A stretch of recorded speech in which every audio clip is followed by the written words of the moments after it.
Buenas noches, bienvenidos a la emisión central del fin de semana de Noticias Caracol. Primero la gente.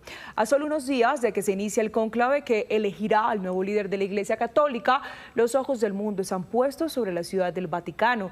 El próximo 7 de mayo, en la Capilla Sixtina, 133 cardenales procedentes de 71 países elegirán al sucesor del Papa Francisco. La seguridad se reforzó en todo el territorio vaticano y en la ciudad de Roma. Las autoridades trabajan de manera coordinada para garantizar la seguridad de miles de fieles que se espera se congreguen en la Plaza de San Pedro, lugar donde ocurrirá uno de los momentos más simbólicos del catolicismo, la fumata blanca, señal de que el nuevo pontífice ha sido elegido. Sí, señora, el mundo espera. Roma se alista y la Iglesia, por supuesto, se prepara para un nuevo capítulo en su historia reciente.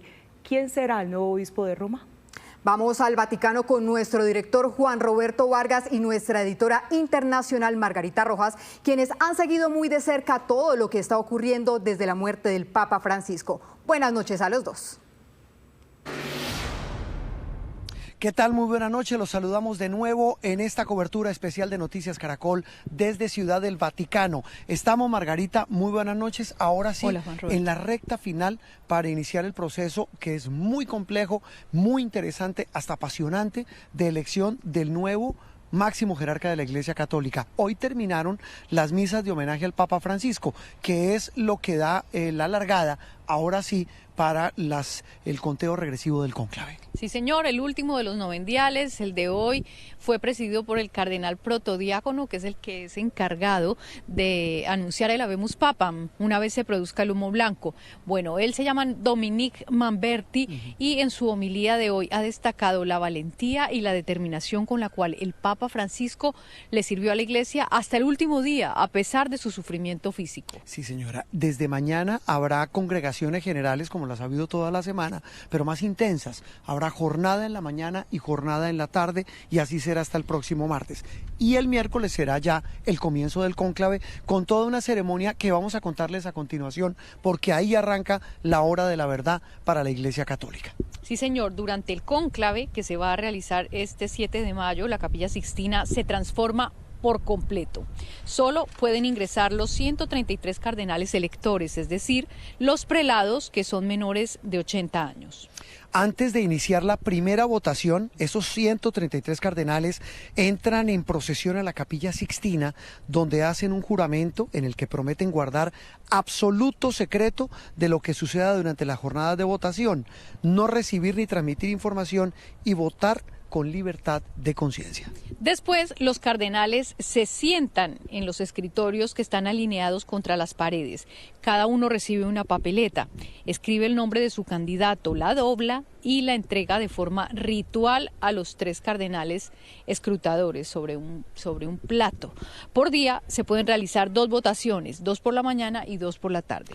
Ahora, Margarita, para ser elegido papa se necesitan 89 votos, es decir, 2/3 del total de los prelados, que como les contamos anteriormente son en total 133. Si nadie alcanza esa mayoría de 89 votos, se queman las papeletas y se vuelve a votar. Aquí los feligreses en la Plaza de San Pedro verán el humo negro que sale por la chimenea del techo de esta Capilla Sixtina. Cuando uno de ellos obtenga los 90 votos, o los 89 en realidad, se le va a preguntar, ¿aceptas tu elección como sumo pontífice? Si él responde acepto, se convierte oficialmente en el nuevo papa, elige un nombre y ese nombre marcará su pontificado. Acá es entonces cuando sale el humo blanco. Muy bien, esto lo que tiene que ver con el cónclave, como decía Margarita, para entender un proceso complejo, pero repito, profundamente apasionante e interesante. Y como interesante es eso, es también lo es, Margarita, uno de los aspectos claves con los que va a ser elegido este Papa, como hace rato no pasaba. Hay muchos hechos históricos, hay cardenales de diferentes partes del mundo, hay cardenales muy nuevos, pero sobre todo hay una jerarquía eclesiástica profundamente dividida. Sí, dicen que es el cónclave más universal porque el Papa ha elegido cardenales de todo el mundo, pero también es el cónclave más polarizado y esto viene desde el pontificado. la división y el cisma que uno podría decir que se inició por las políticas del Papa Francisco y sobre todo las reformas que promovió. Por un lado tenemos pues los cardenales considerados fieles que quieren continuar con su legado, pero también los que quieren volver a las tradiciones más estrictas de la Iglesia y algunos denominan recuperar el orden. En los pasillos del Vaticano, los solideos rojos y las sotanas se cruzan con ideas que no siempre coinciden. ¿Cuál es la urgencia de la Iglesia en este momento? Yo creo que en estos días han salido muchas ideas, todas valiosas, muy valiosas. Lo primero es que creo que el Papa tiene que seguir trabajando de la mano de Jesús. El Papa tiene que asegurar la unidad de la Iglesia. La Iglesia vive una batalla silenciosa pero profunda. Tradición versus apertura. No veo un cambio brusco. Veo en todo caso una continuidad con algunos cambios. Un comentario burlón sobre ese señor piadoso. Recientemente el Papa Francisco abrió un proceso, el llamado Sínodo de la Sinodalidad, para renovar el papel y la misión de la Iglesia Católica en el mundo, donde participaron cardenales, obispos, sacerdotes, religiosos y laicos de todo el mundo. Este espacio dejó entrever una grieta ideológica que partió el catolicismo en dos. Un sector fiel a la doctrina, el celibato sacerdotal, el derecho canónico y una iglesia más jerárquica con una visión tradicional frente al matrimonio, la comunidad LGTBIQ+, y el papel de la mujer. O sea, que sí es una ala quizá más conservadora, pero para nada retrógrada, ni para nada desactualizada o fuera de contexto. Simplemente que tiene una manera de hacer más presente la tradición de la Iglesia, o quizá más prudente, si se quiere, también en cuanto a no hacer modificaciones que no queden tan claras doctrinalmente. Por otro lado, quienes están de acuerdo con que las mujeres tengan voz y voto en las decisiones de la Curia Romana, apertura al diálogo interreligioso, que se permita la bendición a las parejas homosexuales y que puedan comulgar las parejas divorciadas. Y por parte de los progresistas es maravilloso el progreso. La Iglesia tiene que progresar y cada uno de los candidatos tendrá que asimilar en qué medida está dispuesto a continuar, a apoyar, a adoptar las posturas y los pasos dados por Francisco. Así que estamos en un momento de gran enriquecimiento, de discernimiento, y que yo pensaría definitivamente que no hay que temer lo que algunos creen que será un cisma. El humo blanco traerá algo más que un nuevo pontífice. Traerá una nueva dirección en la Santa Sede que tiene el peso de unir una fe que ya no se divide entre creyentes y no creyentes, sino entre distintas formas de creer y en la dirección que debe tomar la Iglesia Católica. Bueno, pues esa polarización se refleja, como usted lo decía, Margarita, hace algunos instantes, en la representación cada vez más amplia de cardenales de diferentes partes del mundo, de los 5 continentes. Un dato clave, hoy los cardenales representan a 71 países. Hay 15 países nuevos que estrenan representación por primera vez, tendrán un elector en el cónclave. Y eso es fundamental. Néstor Pongutá, un reconocido periodista colombiano que lleva toda la vida cubriendo cónclaves, papas y todo lo que tiene que ver con el Vaticano, nos habló y sus impresiones de lo que viene a partir del miércoles. Hoy no está ejerciendo el periodismo, pero es tan periodista como cualquiera de nosotros. No, yo estoy siempre en el tema de Vaticano, de seguir el estudio del Vaticano. Tengo 2 especializaciones sobre el tema del Vaticano y además este ya es mi tercer cónclave, ¿no? Más de 20 viajes papales con los últimos 3 pontífices. En fin, mucha historia por acá, pero aquí no es nada en la ciudad eterna. Aquí no es nada. Néstor, y con semejante historia de vida suya, con toda esa carga de conocimiento, de experiencias en coberturas y en todo lo que nos cuenta de la Santa Sede y los papas, ¿qué le dice esa experiencia hoy, cuando estamos a pocos días ya del cónclave? ¿Hacia dónde se va a dirigir el viento en la ciudad eterna? Bueno, lo vimos en las exequias de Francisco, ¿no? Es un pontificado que ya no va a retroceder el camino. De pronto se va a detener en algunas cosas que él hizo, pero va a seguir hacia adelante. Ah, pero no va a haber un giro hacia, o un reversazo, un giro al otro lado. No va a haber, no. En esa no gabinetología, sino vaticanología Néstor, ¿qué nombres ve usted en ese firmamento de los papables, que seguramente están, hasta donde entiendo, dedicados a hacer proselitismo en los días previos a este conclave? Bueno, pues hay uno que es el más conocido, que lo conoce desde el primer elector hasta el último elector, que es Pietro Parolin, secretario de Estado, que en un gobierno es como el primer ministro. Hay otro muy conocido también italiano, que es Matteo Maria Zuppi, que era el presidente de la Conferencia Episcopal Italiana, pero que además era el enviado de paz del Papa Francisco para el tema de Rusia y Ucrania. Y se vieron signos y hechos significativos como esa reunión de Zelensky y Trump, 15 minutos antes de empezar el funeral, sí. Y también tuvo reuniones con Lavrov, tuvo reuniones con China, en fin, entonces eso lo ha hecho visible. Hay también uno que se llama Tagle, Luis Antonio Tagle de Filipinas, que es un hombre que trabaja como prefecto de la Congregación para la Evangelización de los Pueblos, trabajan con los misioneros en el mundo, entonces eso también le da una visibilidad, pero también hay muchos que no se conocen. ¿Cómo es el Papa que se necesita hoy, Néstor? Un Papa que tenga el mundo en la cabeza, pero los pies sobre la tierra. Gracias, Néstor, por este diálogo con Noticias Caracol. Con mucho gusto, Juan Roberto. Y en este domingo de sede vacante hubo dos actividades que marcaron la agenda. La primera tiene que ver con que los cardenales se fueron todos a oficiar misa dominical, cada uno a su parroquia asignada aquí en Roma, porque esta ciudad tiene 900 iglesias, así que hay para cada uno y sobran. Sí, pero luego en la tarde se vinieron aquí a la Basílica de San Pedro a participar en la última misa de los llamados novendiales en homenaje al Papa Francisco. Termina así una larga despedida. En la última homilía de los 9 días de duelo, el cardenal protodiácono, el mismo que muy pronto debe anunciar la noticia de un nuevo papa, exaltó la valentía y la determinación de Francisco de servir hasta el final, pese a su sufrimiento. Todos hemos admirado cómo el Papa Francisco, animado por el amor del Señor y guiado por su gracia, ha sido fiel a su misión hasta el límite de sus fuerzas. Amonestó a los poderosos a obedecer a Dios antes que a los hombres y proclamó a toda la humanidad la alegría del Evangelio, del Padre misericordioso de Cristo Salvador. Y después, uno a uno, los cardenales desfilaron por la Basílica de San Pedro. Vestidos de blanco, entre ellos camina el que será el nuevo Papa.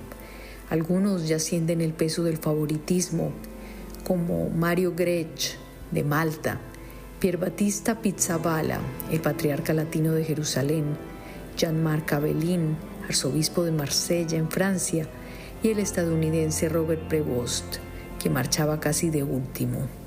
Inevitable pensar en la promesa de que los últimos serán los primeros. Esta mañana, muchos de ellos se fueron a las parroquias que tienen asignadas en Roma para oficiar la misa dominical, saludar a los fieles y pedirles oración por la semana decisiva que empieza. A su llegada a su cita en la parroquia de Nuestra Señora de Guadalupe, el cardenal de Nueva York, Timothy Dolan, hizo evidente su molestia con Donald Trump por publicar la imagen en la que aparece vestido de papa. Dolan aseguró que eso no le quedó para nada bien a Trump. Por supuesto, como siempre, Margarita y televidentes, en estas jornadas previas a la elección del Papa, pues primero hay apuestas millonarias en buena parte de Europa y del mundo, pero también muchísimas especulaciones, muchísimas proyecciones sobre los favoritos de parte de los expertos. Tenemos aquí una lista de algunos de ellos que son los que más suenan para reemplazar al Papa Francisco. Empezamos con el que tiene más posibilidades, según los expertos, que es Pietro Parolin, el secretario de Estado durante casi todo el pontificado del Papa Francisco, un experto, por tanto, en relaciones diplomáticas y a quien se atribuye los acuerdos entre la Santa Sede y China, que es uno de los logros más importantes del pontificado de Francisco. Además, se le atribuye pues amplio conocimiento de Medio Oriente y de Latinoamérica, porque sabemos que fue nuncio en Venezuela. Otro cardenal italiano muy mencionado por estos días es Matteo Zuppi.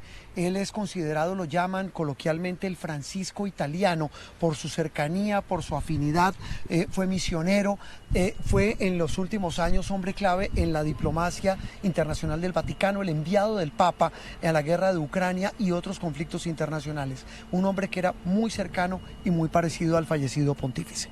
En la lista continúa Mario Grech, que es el cardenal de Malta y que tiene un rasgo muy importante, es que tuvo un papel clave en el sínodo convocado por el Papa Francisco en octubre del año pasado sobre el futuro de la Iglesia. Él fue el secretario general de esta asamblea del sínodo, que abordó temas tan complejos como el papel de las mujeres en la Iglesia, los divorciados vueltos a casar y además, sin olvidar las preocupaciones de los conservadores, se ha encargado de gestionar esas reformas en marcha.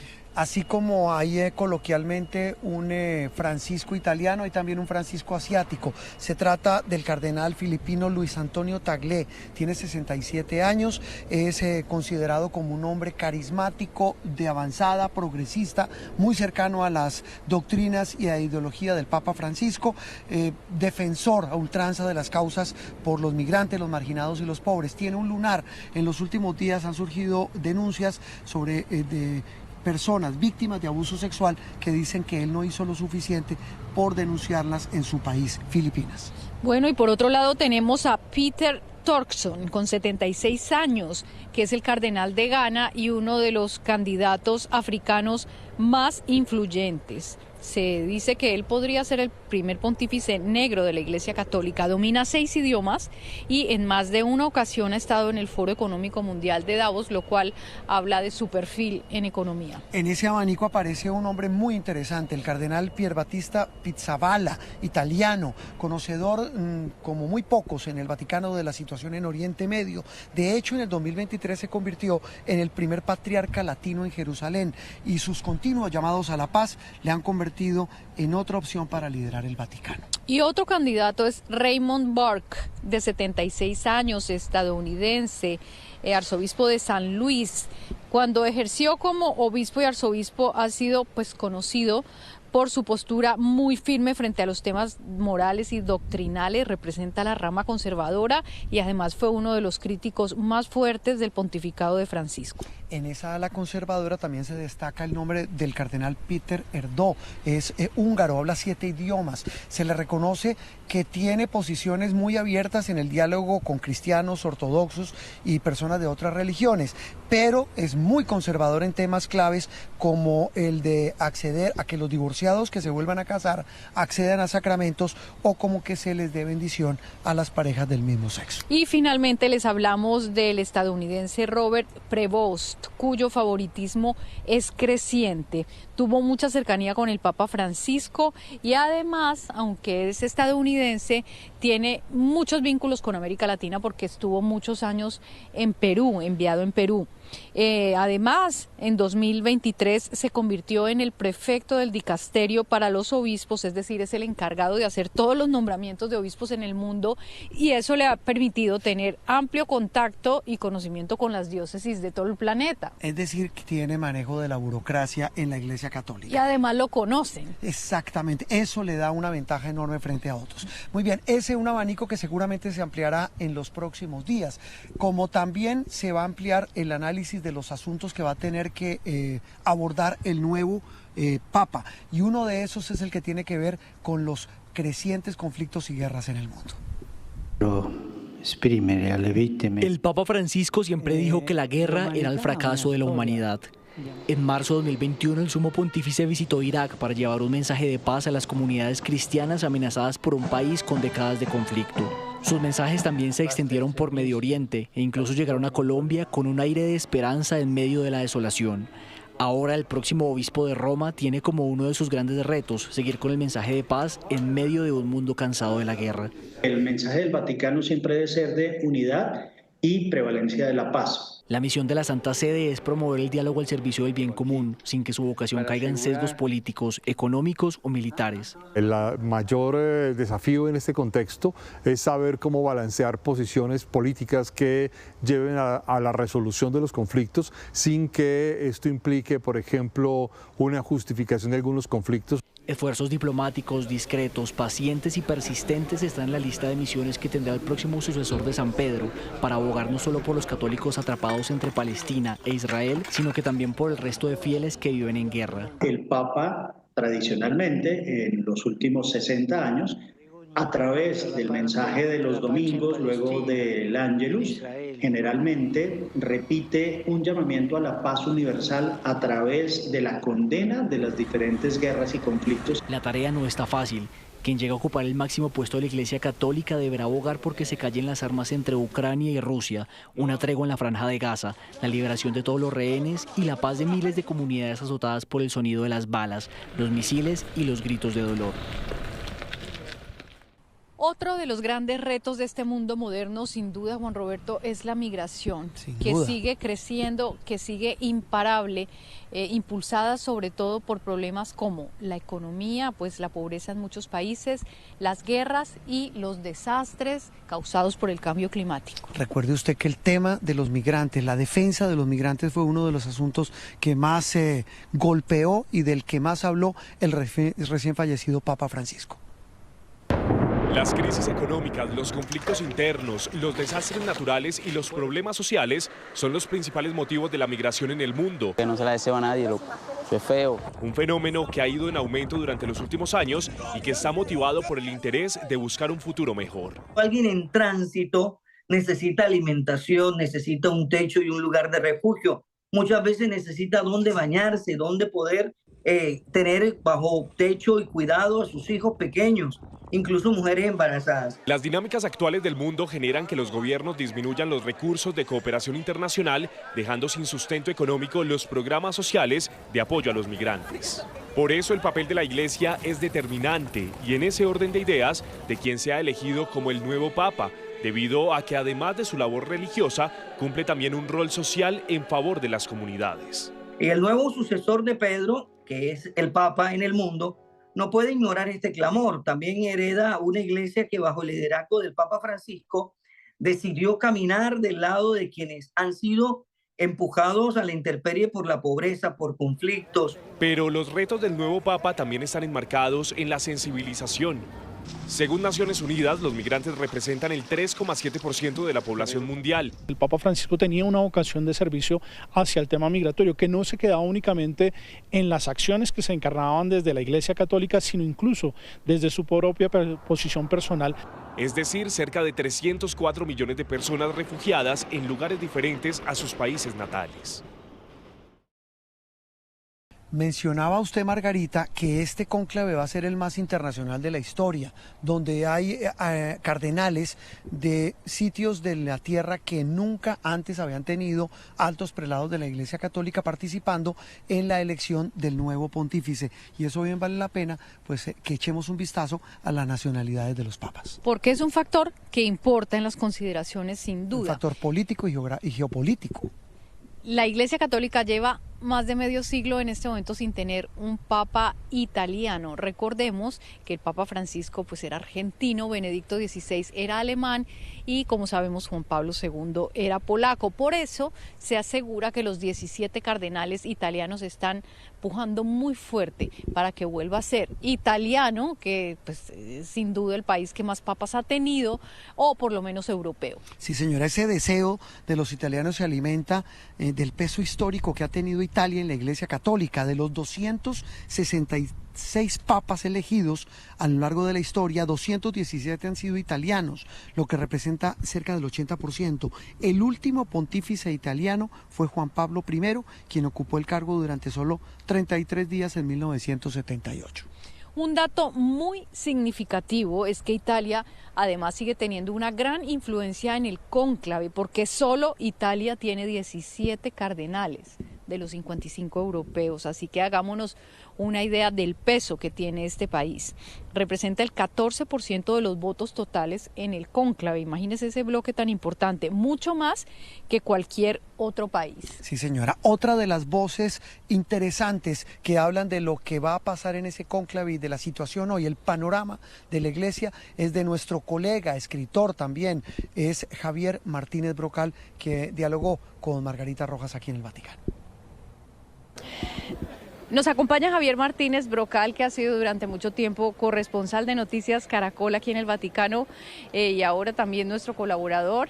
Javier, muchos años siguiendo el pontificado de Francisco y los anteriores, y quiero hablar contigo primero de este libro que escribiste con el Papa. Sí. Papa Francisco, el sucesor. ¿Cuál es la historia de este libro? Mira, la verdad es que este libro me lo enseña y casi me viene un poco el escalofrío de recordar al Papa Francisco, porque él tenía mucho interés en contar su versión sobre cómo fueron esos años difíciles, los años con Benedicto XVI. Y al hilo de esa conversación pues salieron muchos temas. Ahí es donde él revela por qué quería que le enterraran en Santa María la Mayor. Ahí reconstruye el cónclave, los dos cónclaves que él vivió, el cónclave donde eligieron a Benedicto y el cónclave donde eligieron a Francisco. Ese Papa que se va nos deja a los periodistas un vacío muy grande, porque el hecho de que diera entrevistas, de que hiciera libros con los periodistas es una muestra de confianza grande en nuestra labor. Mira, a mí el Papa me decía, Javier, tú haz bien tu trabajo, aunque eso signifique hablar mal del Papa. O sea, es fundamental que tú hagas bien tu trabajo. No trabajas para mí, trabajas para la gente que te ve, para la gente que te lee. Entonces, haz bien tu trabajo. ¿Estamos esperando en este caso una reunión larga, corta, según los antecedentes de los últimos años? Todo tiene pinta que va a ser un conclave breve, que el próximo Papa podría ser elegido el jueves o el viernes. Que los cardenales durante estos días han ido trazando un perfil y ya están barajando algunos nombres, y que el proceso está hecho está diseñado muy bien para evitar extremistas. ¿Qué posibilidades hay de que geográficamente elijan un norteamericano o un estadounidense, teniendo en cuenta el poder que acumulan pues políticamente ellos? Sí.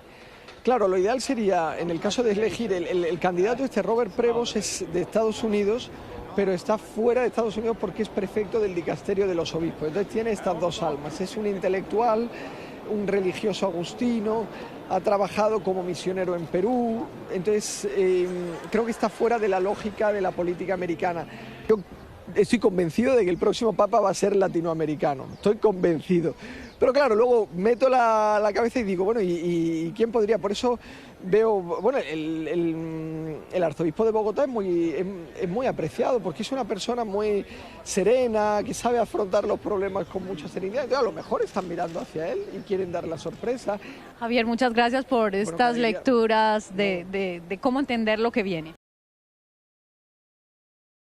La Iglesia Católica lleva más de 2 décadas enfrentando una de las crisis más graves en toda la historia del catolicismo, la de los abusos sexuales a menores de edad por parte de miembros de la Iglesia, y lo que es casi tan grave como eso, el encubrimiento de la curia a estos hechos. Sí, si bien usted dice que hace 20 años o más de 20 años viene enfrentándolo, es casi tan antiguo como la Iglesia misma, solo que ahora pues hay organizaciones, hay periodistas que denuncian lo que está pasando. Ese tema lo manejó y lo enfrentó muy duro el Papa Francisco, aunque muchos consideran que fue insuficiente. El escándalo estalló en el 2002, en el pontificado de Juan Pablo II, cuando el periódico Boston Globe reveló abusos sexuales de sacerdotes a niños durante décadas en la arquidiócesis de Boston. Una bola de nieve que aún no cesa de sumar culpables y víctimas. La sombra del encubrimiento se cierne incluso sobre el Papa polaco y sobre su sucesor alemán, Benedicto XVI. La llegada del Papa argentino sembró esperanza entre las víctimas. En 2014, un año después de su elección, Francisco estableció la Comisión Pontificia para la Protección de Menores para promover una cultura de protección a los niños, niñas y personas vulnerables en las comunidades católicas y sobre todo para asegurarse de frenar los abusos. Frente a la pedofilia, tolerancia cero. Y la Iglesia debe castigar a los sacerdotes por ese problema, y los obispos deben remover de su función sacerdotal a los sacerdotes que tienen esa enfermedad, esa tendencia de la pedofilia, e incluso acompañar la denuncia de los padres en los tribunales civiles. Eso no tiene salida de otro tipo. Tolerancia cero, porque es un crimen, no, peor.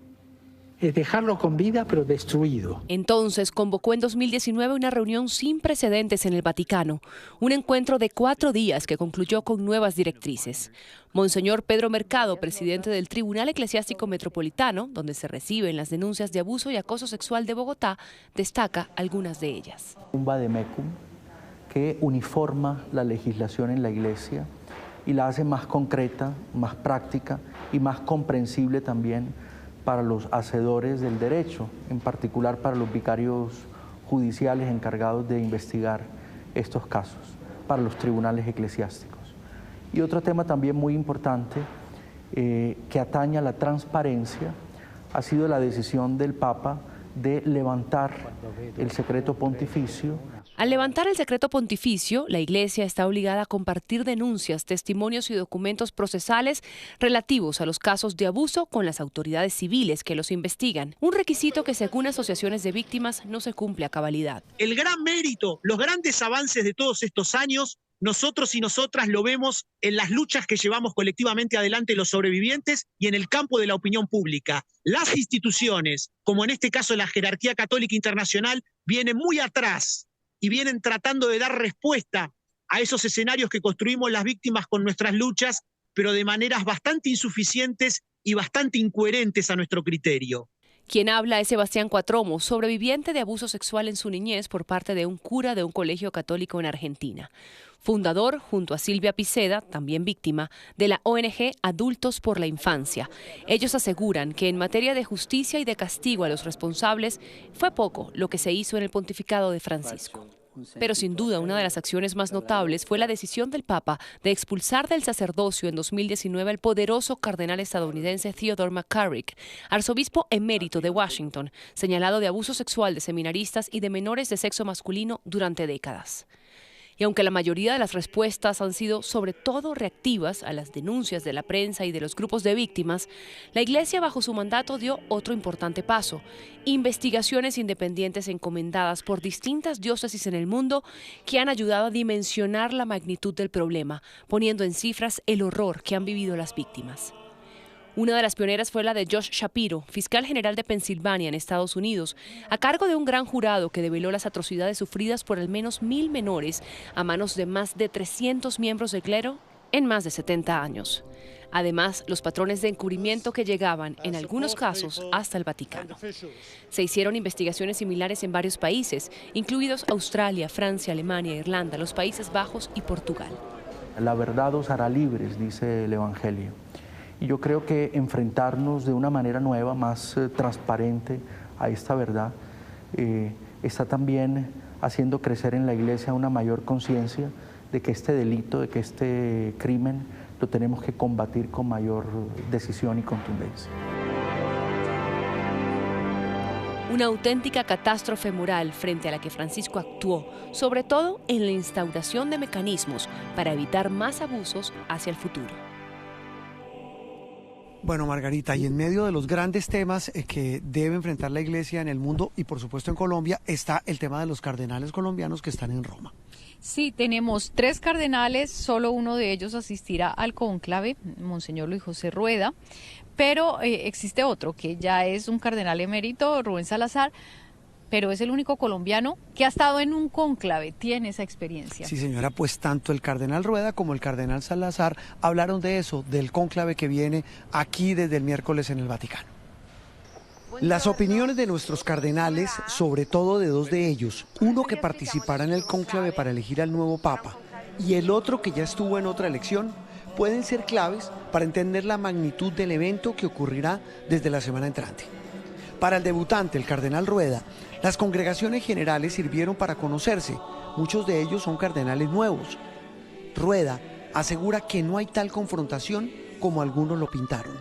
ha sido una experiencia muy bella, porque en el imaginario algunos dicen hay confrontaciones, lo más parecido es lo de la elección de un gobernante de un país, y es bien distinto.